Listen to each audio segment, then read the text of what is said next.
ಓಂ ಶಾಂತಿ ಮಿತ್ರರೇ, ಗೆಳೆಯರೇ, ಅಭಿಮಾನಿಗಳೇ, ಭಕ್ತರೇ, ನಿಮ್ಮೆಲ್ಲರಿಗೂ ಹಾಗೆ ನಿಮ್ಮನ್ನು ಯಾರು ಇಷ್ಟಪಡ್ತಾರೆ ಒಳ್ಳೆಯವರು ಅವ್ರಿಗೆ ಸದಾ ಒಳ್ಳೆಯದಾಗಲಿ.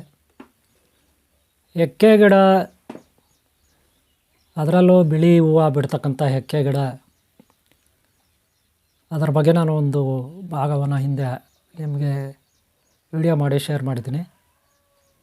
ಆದರೆ ಎಕ್ಕೆ ಗಿಡವನ್ನು ಹೇಗೆ ಪೂಜೆ ಮಾಡಬೇಕು, ಮೊದಲನೇದು ಹೇಗೆ ಪೂಜೆ ಮಾಡಿದ್ರೆ ಅತಿ ಬೇಗನೆ ಫಲ ಸಿಗುತ್ತೆ, ಅಥವಾ ಪೂರ್ಣ ಪ್ರಮಾಣದಲ್ಲಿ ಅಥವಾ ಅಧಿಕ ಅಂಕಗಳ ಫಲಿತಾಂಶ, ಹೆಚ್ಚಿನ ಅಂಕಗಳ ಫಲಿತಾಂಶದೊಂದಿಗೆ ಫಲ ಸಿಗುತ್ತೆ.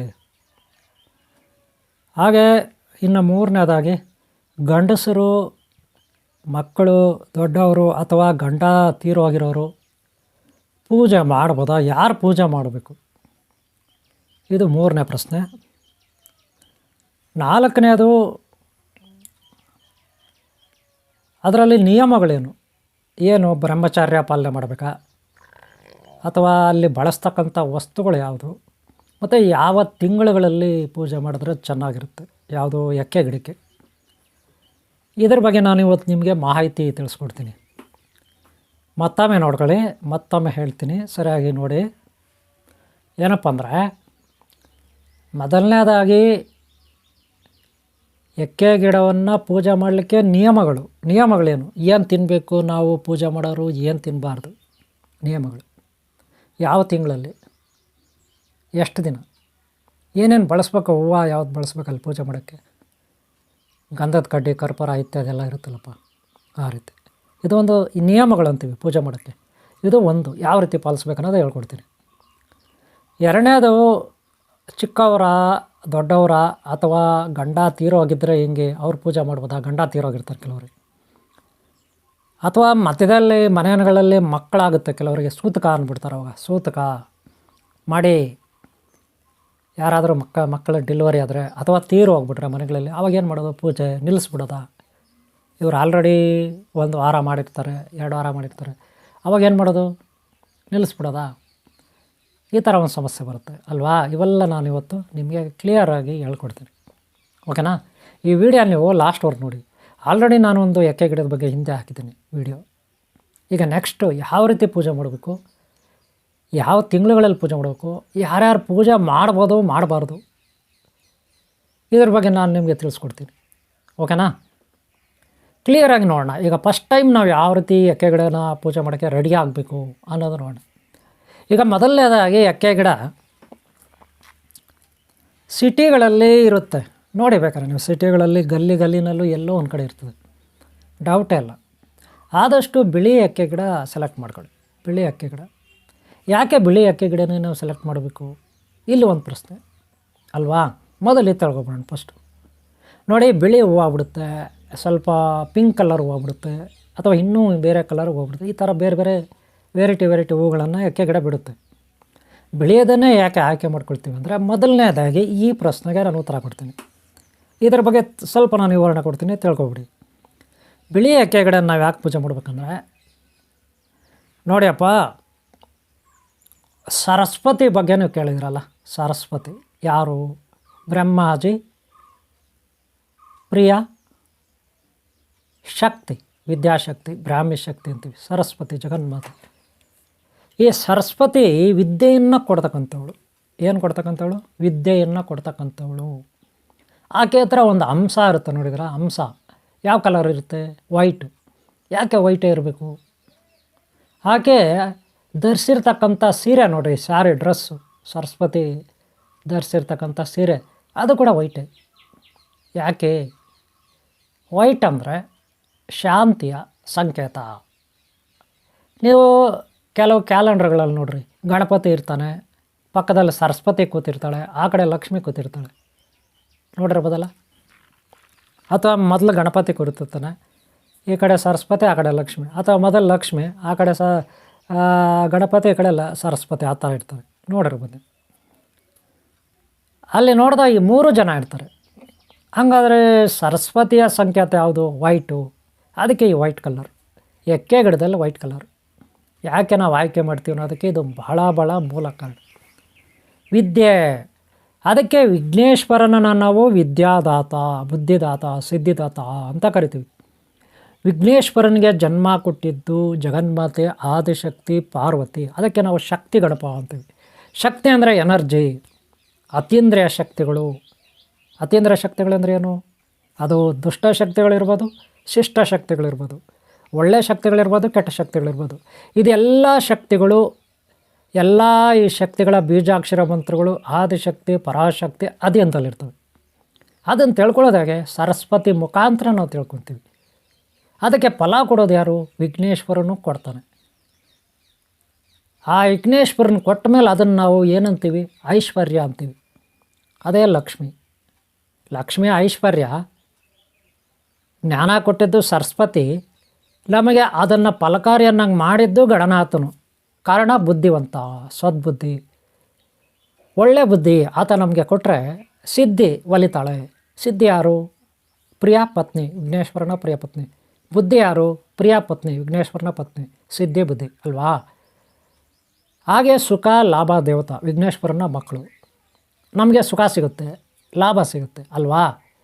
ನೋಡ್ರಿ, ಎಲ್ಲ ಇಲ್ಲೇ ಐತೆ. ಸದ್ಬುದ್ಧಿ ಅಂದರೆ ಗಣನಾಥನಲ್ಲೇ ಆ ಬುದ್ಧಿ ಅನ್ನೋವಳು ಪತ್ನಿ ಶಕ್ತಿ ಆಗಿದ್ದಾಳೆ. ಹಾಗೆ ಸಿದ್ಧಿ, ಸಿದ್ಧಿ ಅಂದರೆ ಒಂದು ಶಕ್ತಿ, ಏನಾದರೂ ನಮ್ಗೆ ಒಲಿಯೋದು. ಹಾಗೆ ಸುಖ ಲಾಭ ದೇವತಾ, ಅವ್ರ ಮಕ್ಕಳು. ಸಿದ್ಧಿ ಬುದ್ಧಿ ಅಂದರೆ ಅವ್ರ ಪತ್ನಿಯರು, ಅವ್ರ ಮಕ್ಕಳಂದರೆ ಸುಖ ಲಾಭ. ಇನ್ನೇನಿದೆ? ಅಷ್ಟೇ ಅಲ್ಲ, ಕುಮಾರಸ್ವಾಮಿ ಗಣಪತಿ ತಂಗಿ ಒಬ್ಳಿದ್ದಾಳೆ, ಸಂತೋಷಿ ಮಾತೆ ಅಂತ. ಹಾಗೆ ನಮಗೆ ಸಂತೋಷ. ಇನ್ನೂ ಸರಿ, ಬೆಳ್ಳಿ ಮಾತೆ, ದೇವಸೇನ ಮಾತೆ. ದೇವಸೇನ ಮಾತೆ ಅಂದರೆ ಯಾರು? ಕುಮಾರಸ್ವಾಮಿ ಪ್ರಿಯ ಪತ್ನಿ. ಬೆಳ್ಳಿ ಮಾತೆ ಅಂದರೆ ಯಾರು? ಕುಮಾರಸ್ವಾಮಿ ಪತ್ನಿ. ಆ ದೇವಸೇನ ಮಾತೆ ಇಂದ್ರದೇವನ ಮಗಳು, ಬೇರೆ ಯಾರಲ್ಲ. ನಮ್ಗೆ ಹೊಲ್ದುಬಿಟ್ರೆ ಇನ್ನೇನು ಸ್ವರ್ಗ. ಆ ಕುಮಾರಸ್ವಾಮಿ ಹೊಲ್ದುಬಿಟ್ರೆ ಬಾಲ ಸುಬ್ರಹ್ಮಣಿ. ಸುಬ್ರಹ್ಮಣ್ಯ ಅಂದರೆ ನಾಗಮಣಿ. ಪ್ರತಿ ಸೃಷ್ಟಿ, ಜಗತ್ತಿನಲ್ಲಿ ಪ್ರತಿ ಸೃಷ್ಟಿ ಮಾಡ್ಬೋದು. ಅದಕ್ಕೆ ಬ್ರಹ್ಮಾಜಿಯನ್ನೇ ಆ ಒಂದು ಕುಮಾರಸ್ವಾಮಿ ಕಟ್ಟಾಕ್ಬಿಟ್ಟಿದ್ದ, ಸರ್ಪದಲ್ಲೇ ಕಟ್ಟಾಕ್ಬಿಟ್ಟಿದ್ದ ಅಂತ ಇಟ್ಕೊಳ್ಳಿ. ಬ್ರಹ್ಮಲೋಕವನ್ನೇ ತನ್ನ ಅಧೀನ ತಗೊಬಿಟ್ಟಿದ್ದ ಬ್ರಹ್ಮಾಜಿಯನ್ನು.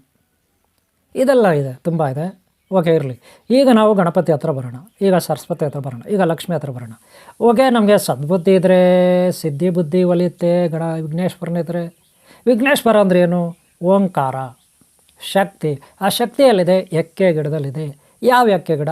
ವೈಟ್ ಎಕ್ಕೆ ಗಿಡದಲ್ಲಿ ಜಾಸ್ತಿ ಇರುತ್ತೆ ಅಷ್ಟೇ. Very simple. ಅದರಲ್ಲೂ ಬೇರು, ಎಕ್ಕೆ ಗಿಡ ಬೇರು. ಕಾಯಿನಲ್ಲಿ ಬೀಜ, ಎಕ್ಕೆ ಗಿಡ ಕಾಯಿ ಇರುತ್ತಲ್ಲ, ಬೀಜ, ಹಾಲು, ಎಲೆ ಎಲ್ಲ ಯಾವುದೂ ವೇಸ್ಟ್ ಆಗೋಲ್ಲ. ಆದರೆ ಎಲ್ಲವೂ ಭಾಳ ಕಡಿಮೆ ಪ್ರಮಾಣದಲ್ಲೇ ನಾವು ತೊಗೋಬೇಕು.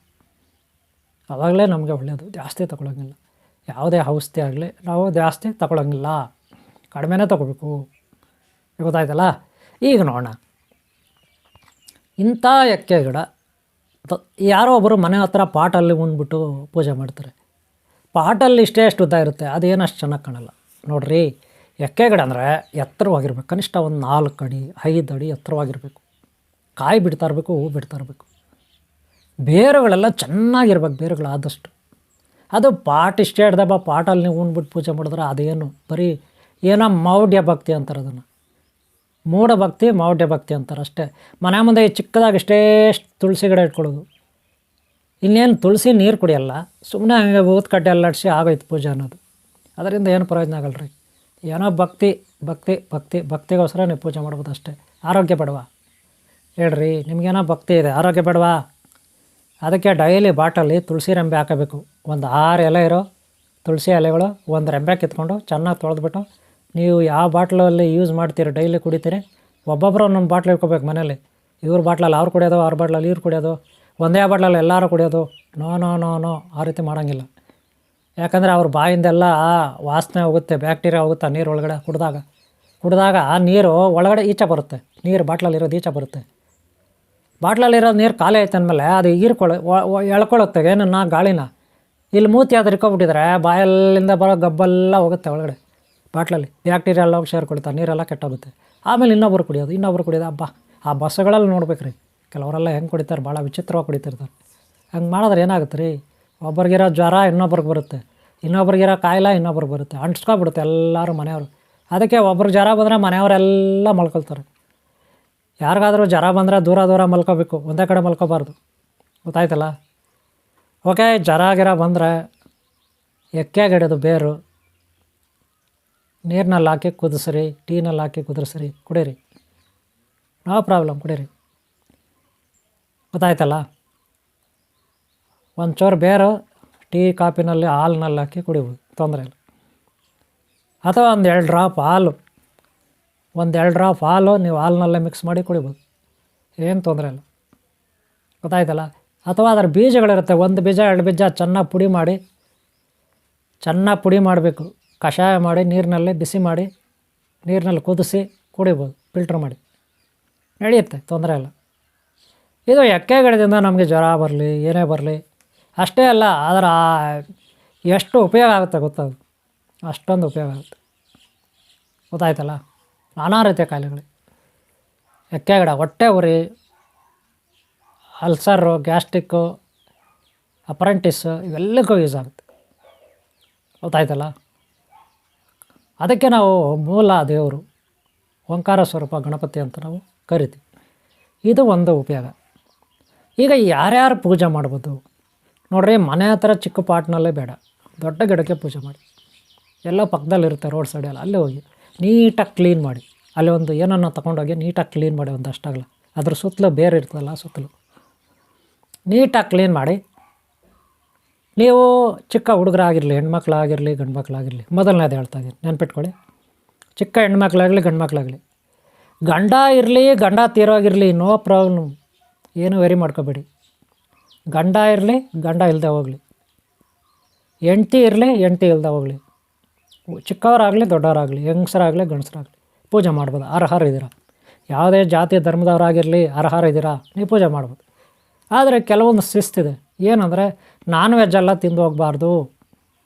21 ದಿನ ಪೂಜೆ ಮಾಡ್ಬೇಕು ನೀವು. ಎಷ್ಟು ದಿನ? 21 ಡೇಸ್, 21 ದಿನ ಪೂಜೆ ಮಾಡಬೇಕು. ನಾನ್ ವೆಜ್ ತಿನ್ನಬಾರ್ದು. 21 ದಿನ ನೀವು ಪೂಜೆ ಮಾಡೋರು ಯಾರಿದ್ದೀರಿ, ನಾನ್ ವೆಜ್ ತಿನ್ನಬಾರ್ದು. ಪ್ರತಿ ಬುಧವಾರ 21 ದಿನ ಬರುತ್ತೆ, ಅದರಲ್ಲಿ 3 ಬುಧವಾರ ಬಂದೇ ಬರುತ್ತೆ. ನೀವು ಬುಧವಾರದಿಂದನೇ ಸ್ಟಾರ್ಟ್ ಮಾಡಬೇಕು. ಅದರಲ್ಲೂ ಶುಕ್ಲ ಪಕ್ಷ ಬರುತ್ತಲ್ಲಪ್ಪ, ಯಾವಾಗ? ಶ್ರಾವಣ ಮಾಸ, ಭಾದ್ರಪದ ಮಾಸ ಬರುತ್ತಲ್ಲ, ಗಣಪತಿ ಹಬ್ಬ ಬರುತ್ತಲ್ಲ, ಆವತ್ತಿಂದ ಸ್ಟಾರ್ಟ್ ಮಾಡಿದ್ರೆ ಇನ್ನೂ ಒಳ್ಳೆಯದು. ಯಾವತ್ತಿಂದ? ಗಣಪತಿ ಹಬ್ಬ ಬರುತ್ತಲ್ಲ, ಭಾದ್ರಪದ ಶುಕ್ಲ ಪಕ್ಷದ ಚತುರ್ಥಿ, ಆವತ್ತಿಂದ ಸ್ಟಾರ್ಟ್ ಮಾಡಿ. ಎಲ್ಲರೂ ಗಣಪತಿನ ಕೂರಿಸ್ತಾರೆ, ನೀವು 21 ದಿನ ಶುರು ಹಚ್ಕೊಳ್ಳಿ. ಒಳ್ಳೆಯದು. ಒಳ್ಳೆ ಈ ಪ್ರಕೃತಿನಲ್ಲಿ ಎಲ್ಲಿ ನೋಡಿದ್ರು ಗಣಪತಿ, ಎಲ್ಲಿ ನೋಡಿದ್ರು ಗಣಪತಿ, ಎಲ್ಲಿ ನೋಡಿದ್ರು ಗಣಪತಿ ಇರ್ತಾನೆ. ಚಿಕ್ಕವರಿಂದ ದೊಡ್ಡವರವರೆಗೂ, ಹೆಂಗಸರಿಂದ ಗಂಡಸರವರೆಗೂ. ಅಷ್ಟೇ ಅಲ್ಲ, ಅನ್ನಧರ್ಮೀಯರು ಕೂಡ, ಬೇರೆ ಧರ್ಮದವರು ಕೂಡ ಗಣಪತಿಗಳನ್ನು, ಮೂರ್ತಿಗಳನ್ನು ಮಾಡ್ತಾರೆ, ನೋಡಿರ್ಬೋದು ನೀವು. ಈಗ ಮುಸ್ಲಿಮ್ಸ್ ಎಲ್ಲ ಮೂರ್ತಿಗಳನ್ನ ಮಾಡಲ್ವಾ, ಸೇಲ್ ಮಾಡಲ್ವಾ ಅಲ್ವಾ? ನೀವು ಮಾಡ್ತಾರೆ, ಅವರು ಕೆಲವರು ಹಬ್ಬ ಮಾಡ್ತಾರೆ, ಇಲ್ಲ ಅಂದವ್ರು ಇರು. ಆ ಟೈಮಲ್ಲಿ ಶುರು ಹಚ್ಕೊಳ್ಳಿ. 21 ದಿನ ಪ್ರತಿ ಬುಧವಾರ ಕಡುಬು ಮಾಡಿ, ಸಂಜೆ ಹೊತ್ತಾದರೂ ಮಾಡಿ ಕಡುಬು, ಬೆಳಗ್ಗೆ ಹೊತ್ತಾದರೂ ಮಾಡಿ, ಅದು ನಿಮ್ಮ ಇಷ್ಟ. 21 ಕಡುಬು ನೈವೇದ್ಯಕ್ಕೆ ಇಡಬೇಕು. ಎಲ್ಲಿಡಬೇಕು? ಮನೆಯಲ್ಲಿ, ಆಚೆ ಅಲ್ಲ, ಮನೆಯಲ್ಲೇ ನೈವೇದ್ಯ ಇಡಿ. ಆದರೆ ಎಕ್ಕೆ ಗಿಡ ಇರುತ್ತಲ್ಲ, ಅಲ್ಲಿ ಹೋಗಿ 2 ಊದು ಕಡ್ಡಿ ಎತ್ಕೊಂಡೋಗಿ, ಒಂದು ಕರ್ಪೂರ ಎತ್ಕೊಂಡೋಗಿ, ಹೂವು ಎತ್ಕೊಂಡೋಗಿ. ಹೂವು ಯಾವ ಕಲರ್ ಗೊತ್ತಾ? ನೆನ್ಪಿಟ್ಕೊಳ್ಳಿ, ವೈಟ್ ಅಲ್ಲ. ನೀವು ಎತ್ಕೊಂಡೋಗಿ ಹೂವು ಕನಕಾಂಬರ ತೊಗೊಂಡೋಗಿ ಪರವಾಗಿಲ್ಲ, ಕೆಂಪು ಹೂವು ತೊಗೊಂಡೋಗ್ಬೇಕು. ದಾಸವಾಳ ಹೂವು ಕೆಂಪುದು ಬರುತ್ತೆ, ದಾಸವಾಳ ಹೂವು ಕೆಂಪುದು, ಕೆಂಪು ಹೂವು ತೊಗೊಂಡೋಗ್ಬೇಕು. ಕೇಸರಿ ಕಲರ್ ಅಥವಾ ಕೆಂಪುದು, ಅದಕ್ಕೆ ಕನಕಾಂಬರ ಅಥವಾ ದಾಸವಾಳ ಹೂವು ಅಥವಾ ಇನ್ಯಾವುದೋ ಒಂದು ಕೇಸರಿ ಕಲರ್ ಚೆಂಡು ಹೂವು. ಒಟ್ಟಿನಲ್ಲಿ ಗಣಪತಿಗೆ ಕಲ್ಲರು ಈಗ ನೀವು ಯಾವ್ದು ತೊಗೊಂಡೋಗ್ಬೇಕು? ಕೆಂಪು ಹೂವು ತೊಗೊಂಡೋಗ್ಬೇಕು. ನೀವು ಕೇಳ್ಬೋದು, ಎಕ್ಕೆ ಗಿಡದ ಯಾಕೆ ವೈಟ್ ಹೂವು ಅಂತ. ನಾನು ಆಗಲೇ ಹೇಳಿದೆ, ಸರಸ್ವತಿ. ಈಗ ನೀವು ತೊಗೊಂಡೋಗ್ತಾ ಇರೋದು ಗಣಪತಿ ಹೂವು ಕೇಸರಿ ಕಲರು, ಹಾಗೆ ಲಕ್ಷ್ಮಿಗೂ ಸೇರುತ್ತೆ ಕೇಸರಿ ಕೆಂಪು.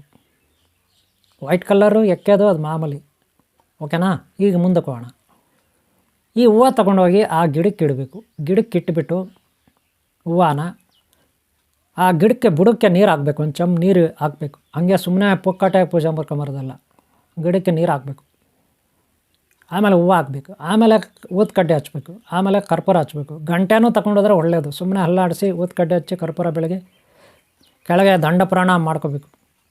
ಏನೇನು ತಿಳ್ಕೊಬೇಕು ನೀವು? ಗಣಪತಿದು ಮಂತ್ರ ಹೇಳ್ಕೋಬೇಕು, ಸರಸ್ವತಿದ ಮಂತ್ರ ಹೇಳ್ಕೋಬೇಕು, ಲಕ್ಷ್ಮೀದ ಮಂತ್ರ ಹೇಳ್ಕೋಬೇಕು. ನೀವು ಯಾವುದೋ ಒಂದು ಹೇಳ್ಕೊಳ್ಳಿ, ಗಣಪತಿದು ಬೇಜಾನು ಇರ್ತದೆ ಅಷ್ಟೋತ್ತರನಲ್ಲಿ. ಹಾಗೆ ಸರಸ್ವತಿದು ಅಂತ ಹೇಳ್ಕೊಳ್ಳಿ. ಹಾಗೆ ಲಕ್ಷ್ಮೀದಂದು ಹೇಳ್ಕೊಳ್ಳಿ.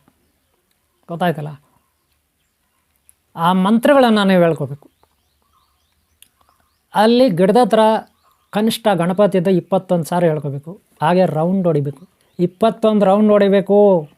ಎಷ್ಟು ರೌಂಡು? 21 ರೌಂಡ್ ಹೊಡಿಬೇಕು. ಎಕ್ಕೆ ಗಿಡಕ್ಕೆ ಬೆರಳುಗಳೇ ಲೆಕ್ಕ ಮಾಡ್ಕೊಳ್ಳಿ. ಈ ಥರ ಒಂದೊಂದು ರೌಂಡ್ 21 ರೌಂಡ್ ಹೊಡೆದು ಆ ಮಂತ್ರ ಹೇಳ್ಕೊಂಡು ಮನೆಗೆ ಬರಬೇಕು. ಈ ರೀತಿ 3 ವಾರ ಪ್ರತಿ ಬುಧವಾರ ಕಡುಬು ಮಾಡಿರಬೇಕು. ನೈವೇದ್ಯ ಮನೆಯಲ್ಲೇ ನೈವೇದ್ಯಕ್ಕೆ ಇಡಿ ಕಡುಬು, ಅದನ್ನು ನೀವು ತಿನ್ಕೊಳ್ಳಿ. 3 ಬುಧವಾರ ಪೂಜೆ ಮಾತ್ರ 21 ದಿನ. ಅಲ್ಲಿಗೆ ಒಂದು ವ್ರತ ಕಂಪ್ಲೀಟ್ ಆಗುತ್ತೆ. ಮಧ್ಯದಲ್ಲಿ ಯಾರಾದರೂ ಸತ್ತೋಗ್ಬಿಟ್ರು ಏನು ಮಾಡೋದು? ಅವರೆಲ್ಲನೂ ಸತ್ತೋಗಲಿ, ಅವರೆಲ್ಲನೂ ಹೋಗ್ಲಿ, ಅವ್ರ ತಿಥಿನೂ ಮಾಡ್ತಾರೆ ಬಿಡಿ. ಅದರ ಬಗ್ಗೆ ನಿಮ್ಗೆ ತಲೆ ಕೆಡಿಸ್ಕೋಬಾರ್ದು. ನೀವು ಪೂಜೆ ಮಾತ್ರ ನಿಲ್ಲಿಸ್ಬಾರ್ದು. ಸರಿ, ಮನೇಲಿ ಯಾರಿಗೋ ಡೆಲಿವರಿ ಆಗಿಬಿಟ್ಟಿದೆ, ಓಕೆ, ನೀವು ಪೂಜೆ ನಿಲ್ಲಿಸ್ಬಾರ್ದು. ಈ ಕ್ಲಾರಿಟಿ ಬಂತ ನಿಮಗೆ? ಇದು ಹೆಣ್ಮಕ್ಳು 21 ದಿನ ಮಾಡ್ಬೋದು, ಏನು ತೊಂದರೆ ಇಲ್ಲ. ಸ್ಟಾರ್ಟ್ ನೋಡ್ಕೋಬೇಕು ಯಾವ ಟೈಮ್ ಅಂತ ನೋಡಿಕೊಂಡು ಅವ್ರಿಗೆ ಅನುಕೂಲಕ್ಕೆ ತಕ್ಕಂಗೆ ಅವರು ಫಿಕ್ಸ್ ಮಾಡ್ಕೋಬೇಕು, ಟೈಮ್ ಮಾಡ್ಕೋಬೇಕು. ಗಂಡ ಇರಲಿ ಇಲ್ಲದೆ ಹೋಗಲಿ, ಗಂಡ ತೀರೋಗಿರಲಿ ತೀರೋಗದೇ ಇರಲಿ, ನಡೀತದೆ. ಇದರಿಂದ ಏನೇನು ಬೆನಿಫಿಟ್ಟು ನೋಡಿ. ಇಷ್ಟು ಪೂಜೆ ಗಣಪತಿದು. ಆದರೆ ಅಲ್ಲಿ ನೀವು 21 ದಿನ ಆಗಲಿ, 21 ದಿನ ಆಗೋಯ್ತು, ಪೂಜೆ ಆಗೋಯ್ತು, ನೀವು ಪೂಜೆ ಮಾಡಿರ್ತೀರ, ಮಾಡಿ ಮನೆಗೆ 21 ದಿನ ಆಗೋಗ್ತದೆ ಪೂಜೆ ಮಾಡಿ. ಆಮೇಲೆ ಏನು ಅಂತೀರಲ್ಲ, ಆಮೇಲೆ ನೀವು ಗಿಡದ ಹತ್ರ ಹೋಗಿ ಪೂಜೆ ಮಾಡಬೇಕಾದ ಅಗತ್ಯ ಇಲ್ಲ. ಇಷ್ಟ ಇದ್ದರೆ ವಾರಕ್ಕೊಂದು ಸಾರಾಗಿ ಮಾಡಿ. ಪ್ರತಿ ಬುಧವಾರ ಒಂದು ಟೈಮ್ ಹೋಗಿ ಕಡ್ಡೆ ಹಚ್ಚಿ ಬನ್ನಿ, ಮಾಮೂಲಿ ಪೂಜೆ ಮಾಡಿ ಬನ್ನಿ. ಆದರೆ ಅಲ್ಲಿ ಬೇರು ಬಿಟ್ಟಿರುತ್ತೆ. ಆ ಬೇರು ಬಿಟ್ಟಿರೋದು ನಿಮ್ಗೆ ಹೆಂಗೆ ಗೊತ್ತಾಗುತ್ತೆ? ಅಲ್ಲಿ ಬಿರುಕು ಬಿಟ್ಟಿರ್ತದೆ ಜಾಗ, ಬಿರುಕು. ಆ ಬಿರುಕನ್ನ ನೀವು ನಿಧಾನಕ್ಕೆ ತೋಡಬೇಕು. ತೋಡಿದಾಗ ಅದು ಗಣಪತಿ ಆಕಾರದಲ್ಲಿ ಎಲ್ಲೋ ಒಂದು ಕಡೆ ಕವಲುಗಳು ಹೊಡೆದಿರುತ್ತೆ. ಚಿಕ್ಕ ಬೇರಾದರೂ ಸರಿ, ದೊಡ್ಡ ಬೇರಾದರೂ ಸರಿ. ನೋಡ್ರಿ, ಚಿಕ್ಕ ಬೇರಾದರೂ ಸರಿ, ಗಣಪತಿ ಥರ ಆಕಾರ ಇರುತ್ತೆ. ಅದನ್ನು ಕಟ್ ಮಾಡ್ಕೊಳ್ಳಿ. ಗಣಪತಿ ಥರ ಆಕಾರ ನಿಮಗೆ ಸಿಗ್ಬಿಟ್ರೆ ಅದು ನಿಮಗೆ ಸಿದ್ಧಿ ಆಯಿತು, ಪೂರ್ಣ ಪ್ರಮಾಣದಲ್ಲಿ ಮಾರ್ಕ್ಸ್ ಬಂತು, ಪಾಸ್ ಆದರೆ ಒಳ್ಳೆ ಮಾರ್ಕ್ಸ್ ತಗೊಂಡ್ರಿ ಅಂತ ಅರ್ಥ. ಅದನ್ನು ತಂದು ಮನೆಯಲ್ಲಿ ಇಟ್ಕೊಂಡು ಪೂಜೆ ಮಾಡ್ತಾ ಹೋಗಬೇಕು. ಒಳ್ಳೆ ಗುರುಗಳ ಹತ್ರ ದೀಕ್ಷೆ ತೊಗೋಬೇಕು. ಏನು? ಗಣಪತಿ ಮಂತ್ರನ, ಬೀಜಾಕ್ಷರವನ್ನು, ಮಂತ್ರೋಪದೇಶ ತೊಗೋಬೇಕು ಗುರುಗಳ ಹತ್ರ. ಯಾರೋ ಒಬ್ಬ ಒಳ್ಳೆ ಗುರುಗಳ ಹತ್ರ ಗಣಪತಿದು, ಸರಸ್ವತಿದು, ಲಕ್ಷ್ಮೀದು ಮಂತ್ರ ಹೇಳ್ಕೊಡಿ ಅನ್ಬೇಕು. ಇಲ್ಲಿ ಮೇಯ್ನ್ ಗಣಪತಿದು ಮಂತ್ರ, ಬೀಜಾಕ್ಷರ ಮಂತ್ರ ತಗೊಳ್ಳಿ. ಅದನ್ನು ತಗೊಂಡು ನೀವು ಪಾಠನೆ ಮಾಡಿ. ಬೆಳಗ್ಗೆ, ಮಧ್ಯಾಹ್ನ, ಸಂಜೆ ನಿಮ್ಗೆ ಯಾವಾಗ ಫ್ರೀ ಇರುತ್ತೆ ಅವಾಗ 2 ನಿಮಿಷ, 3 ನಿಮಿಷ, 5 ನಿಮಿಷ ಕೂತ್ಕೊಂಡು ಧ್ಯಾನ ಮಾಡ್ಕೊಳ್ಳಿ. ಈ ಕ್ಲಾರಿಟಿ ಬಂತು ನಿಮಗೆ ಅನ್ಕೊತೀನಿ. ಖಂಡಿತ ಕಷ್ಟಗಳ ನಿವಾರಣೆ ಆಗುತ್ತೆ. ಯಾವುದೇ ಸುನಾಮಿ ಅಂತ, ಭೂಕಂಪ ಅಂತ ಕಷ್ಟ ಬಂದರೂ ಕೂಡ ನಿಮಗೆ ತಟ್ಟೋದಿಲ್ಲ, ಬಿಸಿ ತಟ್ಟೋದಿಲ್ಲ. ಯಾವುದೇ ರೋಗ ಬರಲಿ, ಯಾವುದೇ ದಾರಿದ್ರ್ಯ ಬರಲಿ, ಯಾವುದೇ ಶತ್ರುಗಳು ಬರಲಿ, ಬರ್ತದೆ. ಹಂಗೆ ಬಂದು ಹಂಗೆ ಭಸ್ಮ ಆಗಿ ಹೊರಟೋಗ್ತಾರೆ ಅವರು. ಅಲ್ಲಿಂದ ಅಲ್ಲಿಗೆ ಧೂಳಿಪಟ ಆಗಿ ಹೊರಟೋಗ್ತದೆ ಕಷ್ಟಗಳು. ಅಲ್ಲಿಂದ ಅಲ್ಲಿಗೆ ಧೂಳು ದುಮ್ಮಾಗಿ ಹೊರಟೋಗ್ತದೆ ಕಷ್ಟಗಳು. ಶತ್ರುಗಳು ಅಲ್ಲಿಂದ ಅಲ್ಲಿಗೆ ಧೂಳು ದುಮ್ಮಾಗಿ ಹೊರಟೋಗ್ತಾರೆ ಶತ್ರುಗಳು. ಯಾವ ಶತ್ರು ಬಾಧೆ ಇರೋಲ್ಲ, ರೋಗ ಬಾಧೆ ಇರೋಲ್ಲ, ಕಷ್ಟಗಳು ಬಾಧೆ ಇರೋಲ್ಲ. ಇದು ನನ್ನ ಅನುಭವ. ನಾನು ಹೇಳ್ತಾ ಇದ್ದೀನಿ, ಖಂಡಿತ ಒಳ್ಳೆಯದಾಗುತ್ತೆ. ಈ ರೀತಿ ಪೂಜೆ ಮಾಡಿ, ನಿಮ್ಗೆ ಒಳ್ಳೆಯದಾಗುತ್ತೆ. ಗಣಪತಿ ಬೇರನ್ನ ತಂದಿಟ್ಕೊಳ್ಳಿ ಮನೇಲಿ. ಅದು ಚಿಕ್ಕ ಬೇರಾದ್ರೂ ಪರ, ಇಷ್ಟ 2 ಇಂಚ್ ಇರಲಿ ತೊಂದರೆ ಇಲ್ಲ, ಆದರೆ ನೋಡೋಕ್ಕೆ ಗಣಪತಿ ಥರ ಇರಬೇಕು. ಆವಾಗ ಸಿದ್ಧಿ ಆಯ್ತು ಅಂತ. ಒಂದು ವೇಳೆ ಅದು ಸಿಕ್ಕಿಲ್ಲ ಗಣಪತಿ ಅಂದರೆ ಮಣ್ಣು ಹಂಗೆ ಮುಚ್ಚಿಬಿಡಿ. ಮಣ್ಣು ತೆಗೆದಿರ್ತೀರ, ಮಣ್ಣು ಹಂಗೆ ಮುಚ್ಚಿಬಿಡಿ. ಹುಡುಕಿ ಮಣ್ಣು ಮುಚ್ಚಿಬಿಡಿ ನೀಟಾಗಿ. ಆಮೇಲೆ ಕಾಯಿರಿ, ಇನ್ನೂ ಒಂದು ಸ್ವಲ್ಪ ದಿನ ಕಾಯಿರಿ. ಯಾವಾಗ ಒಂದು ದಿನ ಸಿಗ್ಬೋದು. ಒಂದು ವೇಳೆ ಆ ಗಿಡದಲ್ಲಿ ಸಿಗಲಿಲ್ಲ ಅಂದರೂ ಪರವಾಗಿಲ್ಲ, ಇನ್ನೊಂದು ಗಿಡದಲ್ಲಿ ಸಿಗುತ್ತೆ. ನೀವೊಂದು ಕ್ವಶನ್ ಕೇಳ್ಬೋದು, ಈ ಗಿಡದಲ್ಲಿ ಪೂಜೆ ಮಾಡಿದ್ದೀವಿ ನಾವು 21 ದಿನ, ಹಂಗಾರೆ ಆ ಗಿಡಕ್ಕೂ ಮಾಡಬೇಕಾ ಅಂತ. ನೋ, ಹಂಗೇನಿಲ್ಲ. ಎಲ್ಲ ಗಿಡ ಒಂದೇ. ಈ ಗಿಡಕ್ಕೆ ಮಾಡಿದ್ರು ಆ ಗಿಡಕ್ಕೆ ಮಾಡಿದ್ರು ಒಂದೇ. ಒಂದು ವೇಳೆ ಇಲ್ಲಿ ಪೂಜೆ ಮಾಡಿ ಇನ್ನೆಲ್ಲೋ ಬಿರುಕ್ಬಿಟ್ಟಿದೆ ಎಕ್ಕೆ ಗಿಡದಲ್ಲಿ, ಅಲ್ಲಿ ತೋಡ್ಕೊಂಡ್ವಿ ಅಂತ ಇಟ್ಕೊಳ್ಳಿ, ಪರವಾಗಿಲ್ಲ, ಸಿದ್ಧಿ ಆಯಿತು ಅಂತ ಅರ್ಥ. ನೋಡಿರಿ, ಗಣಪತಿ ಅಂದಮೇಲೆ ಗಣಪತಿನೇ, ಎಕ್ಕೆ ಗಿಡ ಅಂದಮೇಲೆ ಎಕ್ಕೆ ಗಿಡ, ಬೇವು ಗಿಡ ಅಂದಮೇಲೆ ಬೇವು ಒಂದೇ ಇರುತ್ತೆ. ಅದೇನು ಬೇರೆ ಇರೋಲ್ಲ. ಇಲ್ಲಿ ನೀವು ಪೂಜೆ ಮಾಡಿದ್ರಾ, ಇಲ್ಲಿ ಆ ಬೇರು ಸಿಗಲಿಲ್ವಾ, ಪರವಾಗಿಲ್ಲ, ಬೇರೆ ಗಿಡಗಳಲ್ಲಿ ಹುಡುಕಿ. ಇಲ್ಲಿ ಪೂಜೆ ಮಾಡಿದ್ರೆ ಅದು ಎಲ್ಲ ಗಿಡಕ್ಕೂ ಸಲ್ಲುತ್ತೆ ಪೂಜೆ. ಈ ಜಗತ್ತಿನಲ್ಲಿ, ಬ್ರಹ್ಮಾಂಡದಲ್ಲಿ ಇಲ್ಲೇ ಎಕ್ಕೆ ಗಿಡಗಳಲ್ಲಿ ಒಂದು ಎಕ್ಕೆ ಗಿಡ ಪೂಜೆ ಮಾಡಿದ್ರೆ ಎಲ್ಲ ಎಕ್ಕೆ ಗಿಡಗಳಿಗೂ ಸಲ್ಲುತ್ತೆ. ನೀವೆಲ್ಲೇ ಹೋಗಿ ಹುಡುಕಿ, ಒಟ್ಟಿನಲ್ಲಿ ಎಲ್ಲೋ ಒಂದು ಗಿಡದಲ್ಲಿ ಸಿಗುತ್ತೆ ಬೇರು. ಅದು ನಿಮಗೆ ಸಿದ್ಧಿ ಆಯಿತು ಅಂತ ಅರ್ಥ. ಬೇರೆ ಕಟ್ ಮಾಡ್ಕೊಂಡು ಬಂದು ನೀಟಾಗಿ ಪ್ರಾರ್ಥನೆ ಮಾಡಿ ಕಟ್ ಮಾಡಬೇಕು. ಶುಕ್ರವಾರ ಕಟ್ ಮಾಡಬಾರ್ದು, ನೆನ್ಪಿಟ್ಕೊಳ್ಳಿ. ಯಾವ ವಾರ? ಶುಕ್ರವಾರ ಕಟ್ ಮಾಡಬಾರ್ದು, ಗೊತ್ತಾಯ್ತಾ? ಆಮೇಲೆ ಬುಧವಾರ ಕಟ್ ಮಾಡಬಾರ್ದು. ಪೂಜೆ ಮಾಡೋದು ನೀವು ಬುಧವಾರ ಅಲ್ವಾ, ಬುಧವಾರ ಕಟ್ ಮಾಡಬಾರ್ದು. ಬುಧವಾರ, ಶುಕ್ರವಾರ ಬಿಟ್ಬಿಡಿ, ಬೇರೆ ದಿನ ಕಟ್ ಮಾಡಿ. ಓಕೆನಾ? ಅದು ಹೇಳೋದು ಮರ್ತುಬಿಟ್ಟೆ ನಾನು. ಗಣಪತಿದು ಮಾತ್ರ ಬುಧವಾರ, ಶುಕ್ರವಾರ ಕಟ್ ಮಾಡಬಾರ್ದು. ಗಣಪತಿದು ಗೊತ್ತಾಯ್ತಲ್ಲ. ಯಾವುದೇ ಆಗಲಿ ಶುಕ್ರವಾರ ಕಟ್ ಮಾಡೋಕೆ ಹೋಗ್ಬಿಡಿ, ಮತ್ತು ಬುಧವಾರ, ಗಣಪತಿದು ಬುಧವಾರ, ಆದ್ದರಿಂದ ಕಟ್ ಮಾಡಿಬಿಡಿ. ಸರಿನಾ? ಈ ಸಿದ್ಧಿ ಅಲ್ಲಿಗೆ ನಿಮಗೆ ಸಿದ್ಧಿ ಆಯಿತು ಅಂತ ಅದನ್ನು ತಂದು ದೇವ್ರ ಮನೇಲಿ ಇಟ್ಕೊಳ್ಳಿ, ಬೇರನ್ನ ಪೂಜೆ ಮಾಡ್ಕೊಳ್ಳಿ, ಖಂಡಿತ ಒಳ್ಳೆಯದಾಗುತ್ತೆ. ಗೊತ್ತಾಯ್ತಲ್ಲ. ನಂಬಿಕೆ ದೊಡ್ಡದು. ಹಿಂದೂ ಧರ್ಮದಲ್ಲಿ ನಂಬಿಕೆ ದೇವರು, ಎಲ್ಲ ಧರ್ಮಗಳಲ್ಲೂ ನಂಬಿಕೆ ದೇವರು ಅಲ್ವಾ. ನಾವು ಪ್ರಯತ್ನ ಪಡಬೇಕು. ಏನೂ ಪ್ರಯತ್ನ ಪಟ್ಟಿಲ್ಲ ಅಂದರೆ ಹೆಂಗಪ್ಪ ಕಷ್ಟ ನಿವಾರಣೆ ಆಗುತ್ತೆ? ನೀವು ಹೇಳ್ರಿ, ಯೋಚನೆ ಮಾಡಿ. ಇಲ್ಲಿ ಆರೋಗ್ಯ ಸಿಗುತ್ತೆ, ಅದಂತೂ ಕನ್ಫರ್ಮು. ಎಲ್ಲ ಡಾಕ್ಟ್ರುಗಳು ಒಪ್ಕೊಳ್ತಾರೆ. ಯಾವುದೇ ಧರ್ಮ ಆಗಲಿ ಆರೋಗ್ಯ ಸಿಗಲ್ಲ ಎಲ್ಲರಿಗೂ ಯಾವುದೇ ಜಾತಿಯ ಧರ್ಮ ಆಗಲಿ, ಬಡವರು ಶ್ರೀಮಂತರಾಗಲಿ ಆರೋಗ್ಯ ಬೇಕೋ ಬೇಡವೋ? ಆರೋಗ್ಯ ಇದ್ದೇ ಇರುತ್ತೆ ಅಲ್ವಾ. ಎರಡನೇದು ನಂಬಿಕೆ, ಒಂದು ಮನಃಶಾಂತಿ. ಪ್ರಯತ್ನ ಪಡಬೇಕು. ಪ್ರಯತ್ನನೇ ಪಟ್ಟಿಲ್ಲ ಅಂದ್ರೆ ಹೆಂಗೆ ಸಿಗುತ್ತೆ ಫಲ? ಈ ರೀತಿ. ಓಕೆನಾ? ಇಷ್ಟು ಗಣಪತಿದು ಮಂತ್ರ ಇರುತ್ತೆ. ಗುರುಗಳಿಂದ ಮಂತ್ರ ಉಪದೇಶ ತೊಗೊಂಡ್ರೆ ಒಳ್ಳೆಯದು, ಪಠಣ ಮಾಡಿದ್ರೆ ಒಳ್ಳೆಯದು. ಪ್ರಯತ್ನ ಪಡಿ, ಖಂಡಿತ ಒಳ್ಳೆಯದಾಗುತ್ತೆ. ಓಕೆನಾ? ಈ ವಿಡಿಯೋನ ನಾನು ಇಲ್ಲಿಗೆ ಮುಗಿಸ್ತಾ ಇದ್ದೀನಿ. ನಿಮಗೆ ಒಳ್ಳೆಯದಾಗಲಿ. ನಾನು ಆಗಲೇ ಹೇಳಿದೆ, ಗಂಡ ಇರಲಿ ಇಲ್ಲದೆ ಹೋಗಲಿ, ಯಾರನ್ನ ತೀರೋಗಿಲ್ಲದೆ ಇರಲಿ, ಮನೆಯಲ್ಲಿ ಡೆಲಿವರಿ ಆಗಲಿ ಡೆಲಿವರಿ ಆಗದೆ ಹೋಗಲಿ, ಏನಾದರೂ ಸರಿ, ನಿಮ್ಮ ಏನು ವ್ರತ ಇದೆ 21 ದಿನ ಅದನ್ನು ಕಂಟಿನ್ಯೂ ಮಾಡಿ. ನಾನ್ ವೆಜ್ ತಿನ್ನಬಾರ್ದು. ಆ ಟೈಮಲ್ಲಿ ಡ್ರಿಂಕ್ಸ್ ಎಲ್ಲ ಮಾಡ್ಕೊಂಡು ಕೂತ್ಕೋಬಾರ್ದು. ಆ ಟೈಮಲ್ಲಿ 21 ದಿನ ಆದಷ್ಟು ಧ್ಯಾನ ತಪಸ್ಸು ಗಣಪತಿ ಬಗ್ಗೆ. ಖಂಡಿತ ಒಳ್ಳೆಯದಾಗುತ್ತೆ, ಯಾವುದೇ ಡೌಟ್ ಬೇಡ. ಹೂವು ಯಾವ್ದು ಬಳಸಬೇಕು? ಕೇಸರಿ ರೆಡ್ ಕಲರ್. ಒಂಚೂರು ಬಟ್ಟೆ ತೊಗೊಂಡೋಗ್ಬೇಕು, ಒಂದು ಪೀಸ್ ಚಿಕ್ಕ ಬಟ್ಟೆ. ಏನಕ್ಕೆ? ಕಟ್ಟೋಕ್ಕೆ ಗಿಡಕ್ಕೆ ಕಟ್ಟಬೇಕು. ಕೇಸರಿ ಕಲರ್ ಬಟ್ಟೆ ಅಥವಾ ಚಿಕ್ಕದ ಜೆಂಡ ಸಿಗುತ್ತೆ, ಕೇಸರಿ ಕಲರ್ ಜೆಂಡ ಹೋಮ್ ಅಂತ, ಅದನ್ನು ಹಾಕಿ. ಕೇಸರಿ ಬಟ್ಟೆ ಮರಿಬಾರ್ದು, ಹೂವು ಮರಿಬಾರ್ದು. ಕಡುಬು ಮನೆಯಲ್ಲಿ ನೈವೇದ್ಯ ಮಾಡಿ. ಲಡ್ಡು ಇಟ್ಕೊಳ್ಳಿ ಮನೆಯಲ್ಲಿ, ಲಾಡು ಇಟ್ಕೊಳ್ಳಿ, ಜಾಂಗರ್ ಇಟ್ಕೊಳ್ಳಿ, ಇನ್ನೂ ಒಳ್ಳೆಯದು. ಜಾಂಗೀರು, ಜಿಲೇಬಿ, ಕೇಸರಿ ಕಲರ್ ಲಡ್ಡು, ಇವೆಲ್ಲ ಕೇಸರಿ ಕಲರ್ ಮನೆಯಲ್ಲಿ ಇಟ್ಕೋಬೇಕು. ಏನಾದರೂ ಸರ್ ತಿಂಡಿಗಳು ಗಣಪತಿಗೆ ಇಷ್ಟ. ಆ ಟೈಮಲ್ಲಿ ನಿಮ್ಗೆ ಎಲ್ಲಾದರೂ ಆನೆ ಕಾಣಿಸಿದ್ರೆ, ಆನೆ ಬಂದುಬಿಟ್ಟ ಏನು ಮಾಡ್ತೀರಾ? ಅದು ಕೂಡ ಸಿದ್ಧಿನೇ ನಿಮಗೆ. Pass number 35 number ಸಿಗ್ಬಿಡುತ್ತೆ. 21 ದಿನದಲ್ಲಿ ನೀವು ಪೂಜೆ ಮಾಡೋವಾಗ ಆನೆ ಕಾಣಿಸ್ಬಿಟ್ಟ, ಎಲ್ಲೋ ಆನೆ ಬಂದುಬಿಡ್ತು, ಆಶೀರ್ವಾದ ತಗೊಳ್ಳಿ. ಒಂದು ಹಣ್ಣು ಕೊಟ್ಟು ಏನೋ ಕೊಟ್ಟು. ಅದೇ ಕನಸಿನಲ್ಲಿ ಬಂದುಬಿಟ್ರೆ ಗಣಪತಿ, ಅದು ಕೂಡ ಸಿದ್ಧಿನೇ ನಿಮಗೆ. ಮಾರ್ಕ್ಸ್ ಬರುತ್ತೆ, ಒಂದು 15-20 ನಂಬರ್. ಹೋಗಲಿ ಮನೇಲಿ ಧ್ಯಾನ ಮಾಡುವಾಗ ಯೋಗ ನಿದ್ರೆ, ಧ್ಯಾನ ಮಾಡ್ತಾ ಹತ್ತುಗೊಡಿಸ್ತಾ ನಿದ್ದೆ ಬಂದು ಲಾಸ್ಟಿಗೆ ಗಣಪತಿ ಪ್ರತ್ಯಕ್ಷ ಆಗ್ಬಿಟ್ಟ ಅಂತ ಇಟ್ಕೊಳ್ಳಿ. ಹೊರ ಕೇಳ್ಕೊಳ್ಳಿ, ಇಡೀ ನಿಮ್ಮ ಜನ್ಮನೇ ಸಾರ್ಥಕ ಆಗ್ಬಿಡುತ್ತೆ. ಎಷ್ಟೋ ಜನ್ಮಗಳಿಂದ ನೀವು ಆ ದೈವ ಭಕ್ತರಾಗಿರ್ತೀರ, ಈಗ ಗಣಪತಿ ಬಂದುಬಿಟ್ಟಿರ್ತಾನೆ. ಹೊರ ಕೇಳ್ಕೊಬಿಡಿ, ನಿಮ್ಗೇನು ಬೇಕದು, ನಿಮ್ಮ ಜನ್ಮನೇ ಸಾರ್ಥಕ ಆಗ್ಬಿಡುತ್ತೆ. ಮಹಾನ್ ವ್ಯಕ್ತಿ, ಇಡೀ ಬ್ರಹ್ಮಾಂಡಕ್ಕೆ ನಿಮ್ಮಷ್ಟು ದೊಡ್ಡ ವ್ಯಕ್ತಿ ಯಾರಿಲ್ಲ. ಪ್ರಯತ್ನ ಪಡ್ರಿ. ಪ್ರಯತ್ನನೇ ಪಟ್ಟಿಲ್ಲ ಅಂದರೆ ಹೆಂಗಾಗುತ್ತೆ ಹೇಳ್ರಿ? ಪ್ರಯತ್ನ ಪಟ್ಟರೆ ಒಂದು ಅವಕಾಶ ಇರುತ್ತಲ್ಲ ನಾವು ಉದ್ಧಾರ ಆಗಲಿಕ್ಕೆ. ಪ್ರಯತ್ನನೇ ಪಟ್ಟಿಲ್ಲ ಅಂದರೆ ಹೆಂಗೆ ಉದ್ಧಾರ ಆಗ್ತೀವಿ ಅಲ್ವಾ? ಪಡಿ. ಒಳ್ಳೆಯದಾಗಲಿ. ಈ ವಿಡಿಯೋ ಎಲ್ಲ ಮುಗಿಸ್ತಾ ಇದ್ದೀನಿ. ಈ ವಿಡಿಯೋ ನಿಮ್ಗೆ ಇಷ್ಟ ಆಗಿದರೆ ಒಂದು ಲೈಕ್ ಮಾಡಿ. ಹಾಗೆ ಹಿಂದೆ ಒಂದು ಭಾಗ ಹಾಕಿದ್ದೀನಿ, ಆ ಭಾಗ ನೋಡಿ. ಇದು ಭಾಗ 2 ಎಕ್ಕೆಗಳದು. ನಿಮ್ಗೆ ಒಳ್ಳೆಯದಾಗಲಿ. ಯಶಸ್ಸನ್ನು ಕಾಣಿ ಈ ವ್ರತದಲ್ಲಿ, ಈ ಪೂಜಾ ಕಾರ್ಯದಲ್ಲಿ. ಆದರೆ ಗುರುಗಳಿಗೆ, ಯಾರಾದರೂ ನಮ್ಮಂಥ ಗುರುಗಳು ಬೇರೆಯವರಿದ್ದರೆ ಫೋನ್ಪೇನೋ ಗೂಗಲ್ ಪೇನೋ ಪೇಟಿಎಮ್ ಇರ್ತದೆ, ದಕ್ಷಿಣ ಹಾಕೊಳ್ಳಿ, ಇನ್ನೂ ಒಳ್ಳೆಯದು. ಓಕೆ, ನಿಮ್ಗೆ ಒಳ್ಳೆಯದಾಗಲಿ. ಒಂದು ಲೈಕ್ ಮಾಡೋದು ಮರಿಬೇಡಿ. ನಿಮ್ಮ ಪ್ರೋತ್ಸಾಹ ಇದ್ದರೆ ಇನ್ನೊಂದು ವಿಡಿಯೋ ಮಾಡಲಿಕ್ಕೆ ಅವಕಾಶ ಆಗುತ್ತೆ. ಮುಂದಿನ ಭಾಗಗಳು ಬೇರೆ ಥರ, ಇನ್ನೂ ಬೇರೆ ಏನಾದರೂ ಸಲಹೆ ನೀವು ಕೊಡೋದಿದ್ರೆ ಕೊಡ್ರಿ, ನಾನು ವಾಟ್ಸಪ್ಪಲ್ಲಿ ಕನೆಕ್ಟ್ ಆಗಿ. ಹಾಗೆ ಇಲ್ಲಿ ಆನ್ಲೈನ್ ಕ್ಲಾಸಸ್ ಇರುತ್ತೆ. ಇಲ್ಲಿ ಹೆಚ್ಚಾಗಿ ಬೀಜಾಕ್ಷರ ಮಂತ್ರಗಳು ಇವೆಲ್ಲ ಆನ್ಲೈನ್ ಕ್ಲಾಸಲ್ಲಿ ನಮ್ಮ ಕೆಲವು ವಿದ್ಯಾರ್ಥಿಗಳ ಗುರುಮಕ್ಕಳಿಗೆ ಉಪದೇಶ ಮಾಡ್ತೀವಿ. ಇಲ್ಲಿ ಪಬ್ಲಿಕಲ್ಲಿ ನಾನು ಬೀಜಾಕ್ಷರ ಮಂತ್ರ ಮಾಡೋಂಗಿಲ್ಲ ಉಪದೇಶ. ನಾನು ಬೀಜಾಕ್ಷರ ಮಂತ್ರ ಮಾಡಿದ್ರೆ ಪಬ್ಲಿಕಲ್ಲಿ ಮಾಡೋಂಗಿಲ್ಲ. ಅದೇನಿದ್ರು ಮಂತ್ರೋಪದೇಶ ಇಬ್ಬರಿಗೆ ಮಾತ್ರ.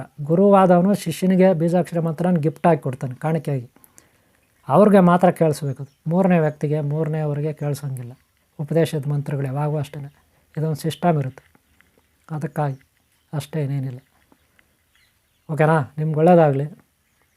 ಒಂದು ಲೈಕ್ ಮಾಡೋದು ಮರಿಬೇಡಿ. ನೀವು ಲೈಕ್ ಮಾಡಿದ್ರೆ ಅದೇ ನನಗೆ ಪ್ರೋತ್ಸಾಹ ಶಕ್ತಿ. ಹಿಂದಿನ ಭಾಗಗಳು ನೋಡಿ, ಹಿಂದಿನ ಭಾಗ ಹೆಕ್ಕೆ ಗಿಡದ ಹಾಕಿದ್ದೀನಿ, ತಪ್ಪದೇ ನೋಡಿ. ಮುಂದಿನ ಭಾಗಗಳು ನೋಡಿ. ನಿಮ್ಗೆ ಒಳ್ಳೆಯದಾಗಲಿ.